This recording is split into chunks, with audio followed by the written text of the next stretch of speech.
Bonsoir tout le monde. Donc aujourd'hui, je vais parler du rapport qu'il y a entre l'écologie et la technologie, parce que a priori tous les opposent, mais je pense que il y a moyen de les réconcilier en empruntant encore une fois la voie du juste milieu.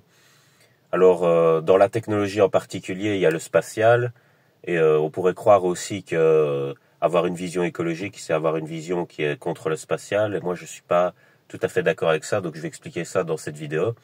Je vais expliquer aussi pourquoi on peut avoir une vision écologique et pourquoi on peut avoir une vision technologique selon ce dans quoi on travaille ou selon sa propre vie, son expérience, etc. Je vais essayer de développer ça. Et je vais aussi montrer que si on part dans un extrême, si on va dans l'extrême écologique, on va dans une impasse, et si on va dans l'extrême technologique, on va aussi dans une impasse. Donc voilà. Alors c'est parti. Pourquoi on est plus écolo par rapport à la situation qu'on voit? Moi, je pense que c'est quand on a grandi dans la civilisation, justement, et qu'on a été assommé, martelé de règles inutiles. Et alors, on se dit qu'on voudrait revenir vers plus de liberté qu'on peut voir dans la nature avec le côté sauvage. Mais on ne voit que le côté positif quand on pense comme ça. On ne voit que le côté positif de la nature. Et je pense que c'est ça qui peut mener dans une impasse, parce que effectivement, quand on a un animal domestiqué, que ce soit un chien ou un chat, on l'aime bien, il nous fait la fête quand on rentre, etc.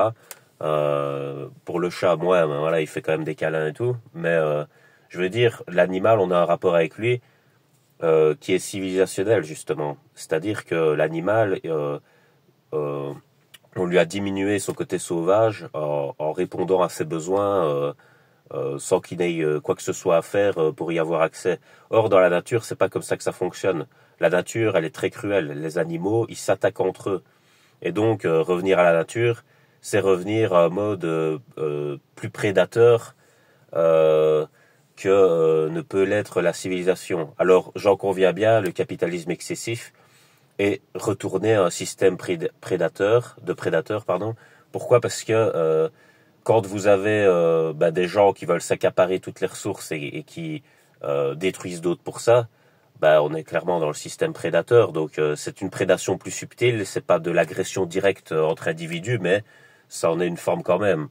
Et donc c'est pour ça que des gens veulent s'anarchiser d'un système qui fonctionne comme ça. Mais ce que je veux dire, c'est que c'est justement le côté animal qu'il y a dans l'être humain qui fonctionne comme ça. Or, la civilisation, la vraie, pas celle qu'on est en train de faire déconner pour le moment, ses principes, c'est justement d'essayer de s'éloigner de ça en créant un genre de bouclier avec la nature. Alors, c'est ça le juste milieu dont je parle. Pour moi, il faut un côté où on est proche de la nature parce que nous sommes dans la nature. Nous faisons partie de la nature et la nature est même en nous. C'est-à-dire qu'elle est dans notre biologie. Donc, s'éloigner trop de la nature, ça reviendrait à la nier complètement, donc à se nier soi-même. Et quand on fait ça, qu'est-ce qu'on nie aussi? Les problèmes. Et quand on nie les problèmes, c'est une réaction infantile. Voilà, on met sa tête dans le sable comme une autruche et les problèmes grossissent et on ne s'en occupe pas. Et pour finir, ils finissent par nous submerger. Et donc, ça, c'est le défaut plus de la logistique et des technologistes qui se mettent la tête dans le sable par rapport à ça. Et donc, ouais, effectivement, il faut un juste milieu parce que il faut être un peu en cohésion avec la nature mais sans protéger en même temps. Et même dans les relations entre individus, vous pouvez voir que c'est comme ça. Vous pouvez être en relation avec un individu, mais l'individu, il a une part inconsciente ou il a une part mauvaise. On a tous une part mauvaise et cette part mauvaise va vous agresser, que ce soit volontaire ou involontaire. Et si vous ne mettez pas un bouclier de protection, ça va vous atteindre. Et donc avec la nature, on a ce rapport-là aussi.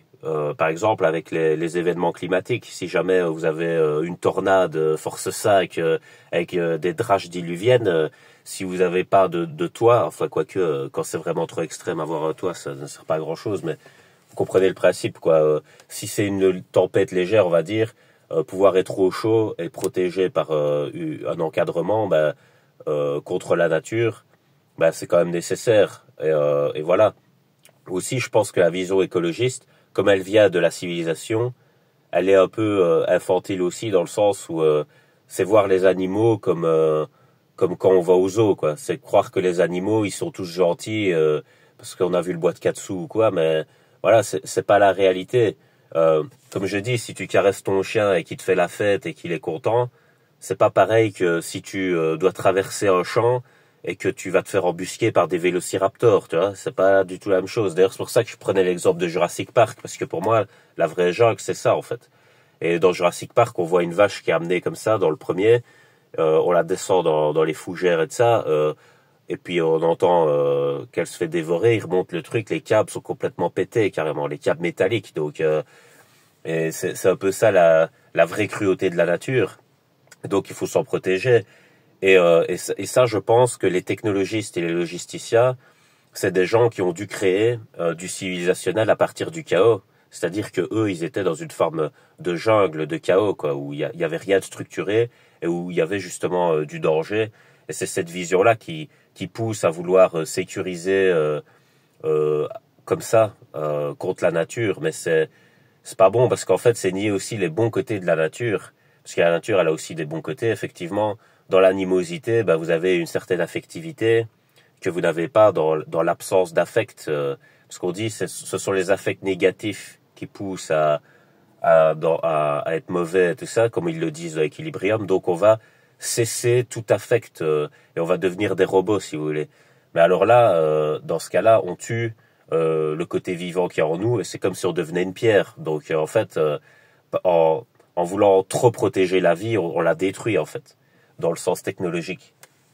Et donc moi je pense que voilà, la nature c'est pas un zoo, voilà, les animaux ils sont sauvages et de ça, mais il y a quand même des bons côtés à tirer de la nature parce que elle sait créer en fait. Et nous quand on regarde, on détruit on construit des trucs qui ne sont pas aussi bons qu'elle sait faire et en la détruisant. Donc en fait, on sombre petit à petit aussi vers une dégradation de notre environnement à cause de ça.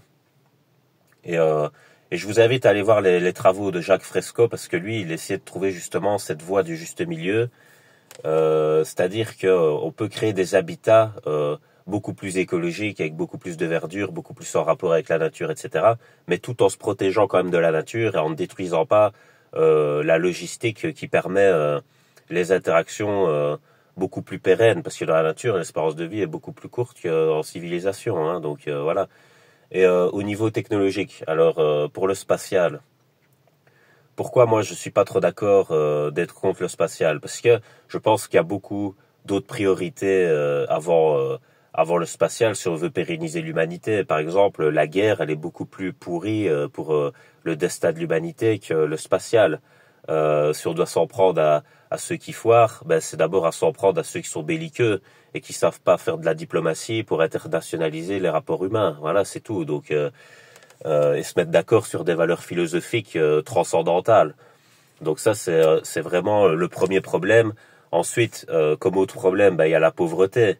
Parce que c'est bien beau d'avoir des idées, mais si on ne sait pas les vivre, ces idées, ça sert à rien. Donc les pauvres, en fait, ils s'en foutent de tous les discours qu'ils entendaient de ça parce qu'ils sont centrés sur leur souffrance. Ils ont, voilà. Donc pour eux, c'est une aberration de voir des gens leur expliquer comment faut faire, pas faire, etc. Que ce soit au niveau technologique ou écologique, alors qu'eux, ils sont pas là-dedans du tout. Donc voilà. S'ils ont accès à la vision déjà aussi, parce que c'est pas le cas pour tous, et à l'information, je veux dire. Et donc voilà. Non, il y a d'autres priorités. Pour moi, le spatial, dans le développement civilisationnel, c'est important. Si on voit vraiment très loin dans l'avenir. Maintenant, c'est peut-être un peu prématuré. Ça, on peut en discuter parce que, effectivement, si on n'est pas équilibré en tant que civilisation monoplanétaire, interplanétaire, ce sera par après, si on y arrive ici déjà. Euh, Bah, ça va être compliqué pour la suite, quoi, parce qu'on va colporter notre propre abus sur nous-mêmes ailleurs, donc ce sera pas très utile, quoi. Après, par rapport à l'utilité du spatial, dire que ça sert à rien, je suis pas d'accord non plus, parce que les satellites, ils permettent d'avoir un GPS. Alors, euh, voilà, c'est pas comme si tu étais dans After Earth, c'est que tu devais retrouver ton chemin alors que tu connais rien au paysage et qu'en plus tu es en danger à cause des animaux sauvages, quoi. Donc ça aussi on prend pas ça en compte. Donc le GPS c'est une super invention. Maintenant, c'est pas une super invention dans le système capitaliste excessif. Pourquoi? Bah parce que le GPS est juste exploité pour surproduire et puis après gaspiller. Parce que il y a un truc dont on manque cruellement dans le système dans lequel on est, et c'est à cause de lui, et donc il nous empêche d'en sortir, paradoxalement, c'est de développer l'intelligence. Parce que justement, le propre d'occuper l'esprit en permanence pour essayer de survivre ou pour essayer de répondre à une demande, ça ne permet pas de s'extraire et d'avoir une pensée justement transcendante ou managériale pour développer des analogies, parce que l'analogie, c'est une logique alternative. Donc voilà, les technologistes, ils vont utiliser l'argument du fait que vous soyez pas bon en logistique, donc on peut pas vous faire confiance parce que vous allez vouloir enlever leur modèle et après vous allez être dans le chaos. Et ils savent très bien ce que c'est le chaos et que c'est insupportable et invivable et qu'on peut pas survivre là-dedans. Donc ils vont vous dire vous n'avez pas le choix, vous devez rester. Mais en fait, il y a autre chose à trouver, c'est-à-dire qu'on peut faire une transition entre un ancien modèle et un nouveau modèle et le faire d'une manière assez intelligente pour pas qu'il y ait de casse en fait. Mais pour ça, il faut le faire de manière intelligente. Alors quelque chose sur lequel je dois revenir par rapport à ça, c'est la dépendance aussi. La dépendance et la dépendance. Parce que ça, c'est un critère qu'on n'évoque jamais dans les transitions, mais pourtant c'est super important. Imaginez un animal qui a grandi en cage toute sa vie. Donc toute sa vie, vous le mettez dans une cage, il bouge pas de là, de temps en temps il va faire une petite promenade comme au zoo, voilà, et il est dans sa cage, et il voit rien d'autre. Donc il apprend pas à se débrouiller puisque vous lui donnez tout le temps à manger, à boire, et voilà, donc, et vous ramassez ses besoins à la limite. Donc l'animal, il ne sait pas ce que c'est de devoir se débrouiller, de trébucher, d'apprendre, etc. Donc si vous le lâchez dans la nature, il va pas survivre. Il aura une espérance de vie très réduite par rapport aux autres animaux sauvages qui ont déjà gagné des batailles et ont de l'expérience. Et donc, c'est ça qui risque de se passer si on fait une mauvaise transition, dans le sens où la civilisation actuelle a tellement rendu dépendants les gens, parce que le capitalisme excessif drogue les gens. Pourquoi ? Quand on drogue les gens, c'est parce que on sait pertinemment que son propre système est pourri. Et c'est une façon de forcer les gens à rester dedans, si vous voulez, d'une certaine façon. Sinon, il n'y aurait pas besoin de ça, ils resteraient dedans d'eux-mêmes. Mais si on fait ça, c'est parce que on veut que les gens restent dedans à tout prix, quoi. On veut les enfermer, si vous voulez, d'une façon un peu subtile. Mais donc, ils utilisent l'hyperdépendance pour que les gens y restent. Le truc, c'est que ça empêche justement de pouvoir créer un système analogue qui serait beaucoup plus profitable pour tout le monde, même pour ceux qui font ça, en fait. Parce qu'eux, ils se rendent pas compte de la direction qu'ils prennent, mais c'est une impasse totale vers où ils vont.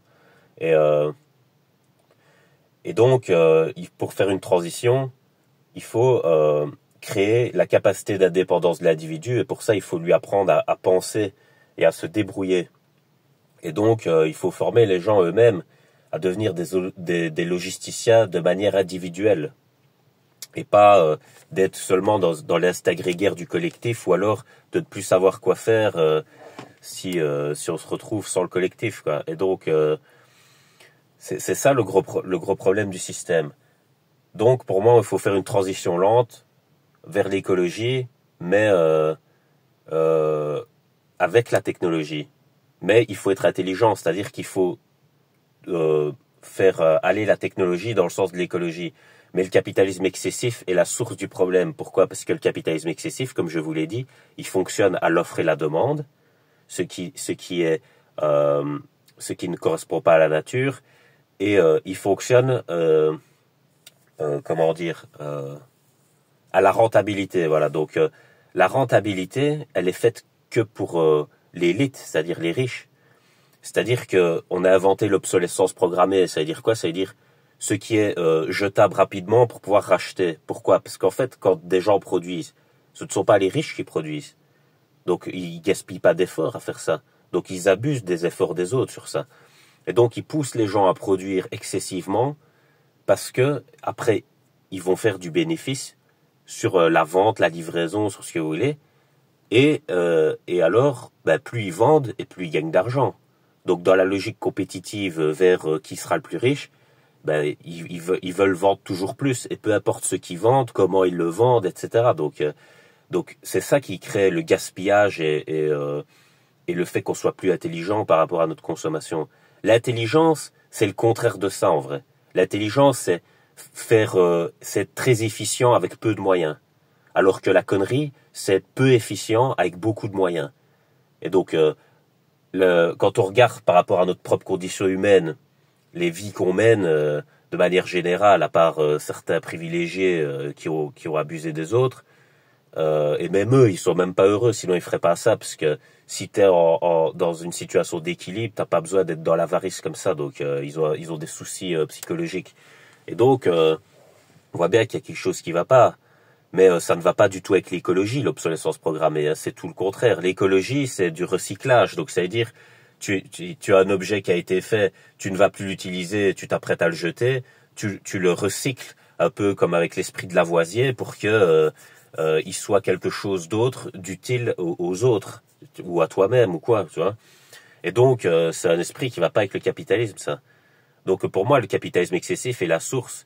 Maintenant, si tu admettons qu'on ne soit plus dans le capitalisme excessif, c'est pas pour ça qu'il faut supprimer la technologie. Les scientifiques, ils n'ont pas travaillé pendant des siècles pour qu'on en arrive à retourner à la préhistoire. Donc, il faut utiliser la technologie, mais de manière plus intelligente, et surtout, le mot qui correspond vraiment à ce qui nous pousse vers les abysses, c'est l'abus. C'est l'abus, voilà, c'est l'excès, voilà, euh, c'est ça qui nous détruit complètement. Donc pour moi, il faut un juste milieu entre l'écologie et la technologie. Et pour moi, le spatial n'est pas le premier responsable, parce que voilà, c'est vrai que le spatial, ça a à voir avec l'esprit autistique, parce que les autistes, quand ils sont petits, ben ils rêvent beaucoup de ciel. C'est pour ça qu'ils regardent souvent en l'air. Vous remarquerez peut-être qu'un enfant a des possibilités d'autisme parce qu'il regarde fort en l'air. Au lieu de regarder les autres, il va regarder plus vers le ciel et tout ça. Donc, effectivement, les autistes aiment bien les avions, le ciel, les oiseaux, l'espace et tout ça, les étoiles. Et donc, c'est vrai que c'est un peu un rêve de gosse. Mais le spatial, il sert à comprendre notre condition dans l'univers d'une certaine façon. Effectivement, on en est au balbutiement, donc forcément, on va pas avoir des résultats exceptionnels, mais déjà le fait des satellites, ben ça permet d'avoir le GPS quand même, donc faut pas cracher dessus. Après, encore une fois, c'est une question d'abus. Si on envoie 7 millions de satellites autour de la Terre et qu'on voit plus rien parce qu'on limite on se fait braquer, ben là c'est parce que c'est la gestion qui est mauvaise, parce que le but c'est plus la surveillance alors à ce moment-là que l'utilité pratique d'aider les gens à vivre mieux dans leur quotidien. Et donc c'est encore une fois, c'est pas faut pas jeter le bébé avec l'eau du bain, c'est un peu comme l'école. L'école, elle peut être détournée pour laver les esprits, comme l'école, ça peut être un lieu d'apprentissage où les gens s'émancipent. Donc c'est ce qu'on en fait qui est le problème avec la technologie aussi. Il y a pas que il y a notre propre esprit qui est problématique. Il n'y a pas que l'outil en lui-même.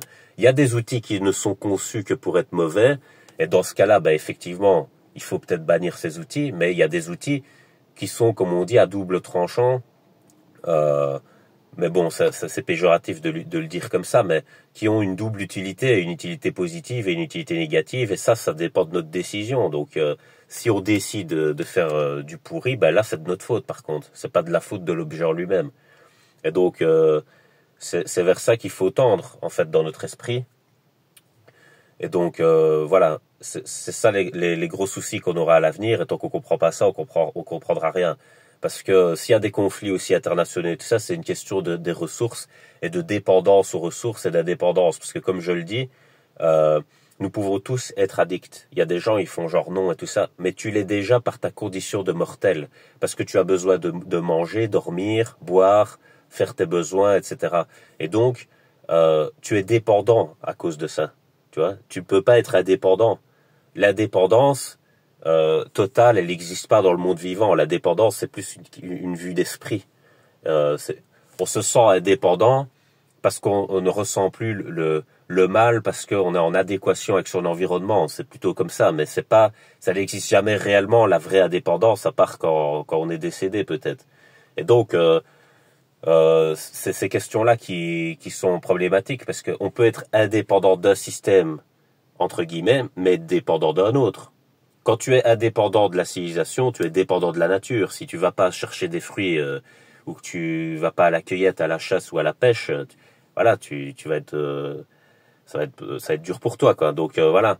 Et j'aimerais dire aussi sur ça, la nature, c'est pas koh les gens. Il n'y a pas un jury du soir ou je sais pas quoi où décide d'éliminer voilà des gens et il n'y a pas de genre de manipulation comme ça pour des jeux et tout parce qu'en fait à koh ils savent bien qu'ils y vont pour une durée déterminée et que c'est un jeu et qu'il y a une somme à remporter. La vraie survie n'a absolument aucun rapport avec koh mais rien, zéro, vraiment rien. Si tu fais ça, si tu agis dans la nature comme dans koh t'es foutu, voilà. Euh, et ça n'a rien à voir non plus avec Hunger Games parce que ça c'est un jeu encore plus salace. Euh, dans la nature, il faut privilégier la coopération parce que sauf si tu as développé des connaissances pour être un peu plus indépendant, mais encore, voilà. Donc non, c'est très dangereux d'être individualiste dans la nature et ça c'est quelque chose qui vient de la civilisation parce que dans la civilisation, si tu te permets de t'en foutre des autres et de ça, comme il y a la logistique qui est là au préalable, eh ben elle peut te sauver dans un sens, mais dans la nature c'est mort hein, ça. Donc ça aussi il faut le comprendre. Donc je vais résumer un peu la vidéo avant de terminer. Pour moi, si on va dans un extrême écologique, on va retourner trop vers la nature et la nature est cruelle. Donc on risque de mettre en danger les gens. Dans ce sens, comme je dis, la nature c'est pas on n'est pas des touristes, quoi. C'est pas un zoo, c'est pas Disneyland.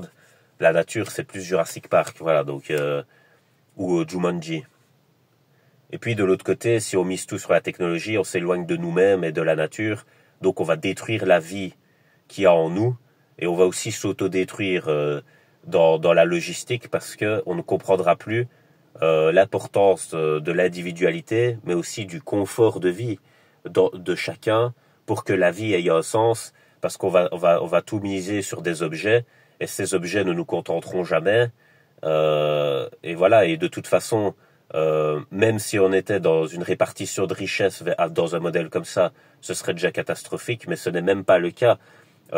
Les ressources sont accaparées par les plus riches et eux ils donnent des leçons aux autres alors que c'est eux qui détruisent tout, quoi. Parce que aussi l'écologie, je le vois venir et ça je l'ai pas dit, donc je vais terminer avec ça. L'écologie actuelle, je vois bien vers quoi ça va. On va essayer de punir les pauvres. Mais les pauvres, ils ont déjà rien. Donc si tu leur retires un peu de ce qu'ils ont en te disant, ben ça va, ça ira mieux comme ça pour l'avenir.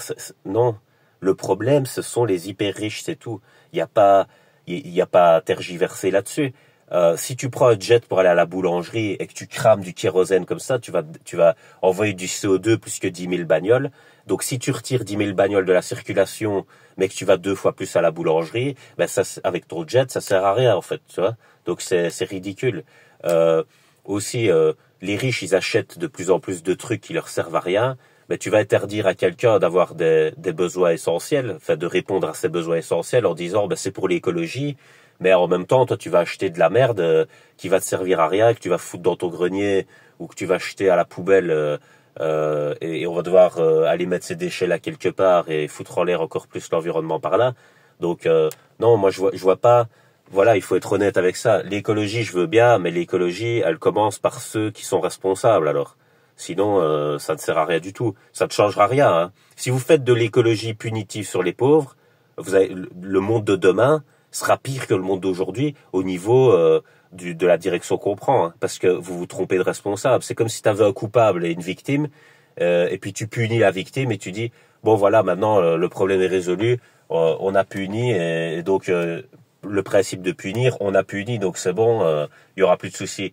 Ben si, il y aura un souci puisque le coupable il court toujours et que la victime elle avait rien fait et elle avait l'intention de rien faire, donc ça sert à rien, tu vois. Donc pour moi, le premier problème, c'est vraiment le capitalisme excessif. Donc il faut arrêter l'obsolescence programmée, le gaspillage. Il faut revenir à de l'efficience intellectuelle. Et il faut, une fois qu'on aura permis aux gens de s'éduquer, de se développer dans l'intelligence, parce que pour moi, chaque individu est un neurone qui peut se connecter par interactivité électrique avec un autre neurone. Et donc, pour qu'un neurone soit efficient, il faut qu'il brille. C'est un peu comme une étoile. Une étoile, elle s'auto-consume, mais elle a beaucoup d'énergie à consommer avant de s'éteindre. Donc voilà, le soleil, il a une durée de vie qui a aucun rapport avec la nôtre. Mais je veux dire, vous-même, vous êtes un genre de soleil, si vous voulez. C'est-à-dire que vous avez une énergie propre et que vous pouvez faire briller. Et c'est ça qui va faire la qualité de l'information quand vous allez interagir avec une autre étoile. Et une personne qui s'éteint, si vous voulez, c'est une personne qui a pas son intelligence qui est efficiente. Et donc, ça crée des modèles externes qui sont en rapport avec cette extinction aussi. Donc, c'est ça que c'est une métaphore. Hein. Faut pas prendre ça pour des trucs mystiques. C'est métaphorique. Mais pour vous dire, si vous faites des connexions comme ça, par le développement éducatif, qui est pour moi une des plus grandes priorités de notre temps, ben là, vous allez avoir des modèles alternatifs qui vont surgir de la part de penseurs qui viendront de partout et qui viendront raffermir l'ajustement de la direction qu'on doit prendre. Et donc, voilà, c'est ça qui est le plus important. Mais si vous continuez dans un système capitaliste excessif, vous allez pousser les gens à surproduire, donc ils ne savent plus penser. Parce que moi je sais ce que c'est, j'ai bossé à l'usine, je vous garantis que t'as pas le temps de penser hein, quand tu travailles à cette vitesse-là avec des charges lourdes et tout ça. Donc le système capitaliste, il empêche les gens de penser et quand les gens peuvent penser parce qu'ils ont du temps, ben il les marginalise alors. Il dit que ce sont des fous ou des trucs comme ça et comme ça il ne doit jamais rendre de compte sur rien et donc être sourd comme ça ne peut pas mener vers une bonne direction hein, forcément. Voilà. Donc ouais, ça va faire une demi-heure que je parle, je vais terminer sur ça. Euh, donc voilà, transition écologique, tout en faisant attention à la dépendance et à l'indépendance, parce que si vous faites une transition trop rapide, les gens qui sont dépendants, ils vont avoir des soucis, comme je vous l'ai expliqué tantôt. Et aussi, faut pas jeter le bébé avec l'eau du bas, c'est-à-dire jeter la technologie. Et pour moi, la technologie, elle doit pas non plus jeter la nature par peur de la cruauté ou de l'animosité. Il faut trouver le juste milieu entre protection et adéquation. Voilà. Donc je vais terminer sur ça. Passez une bonne soirée.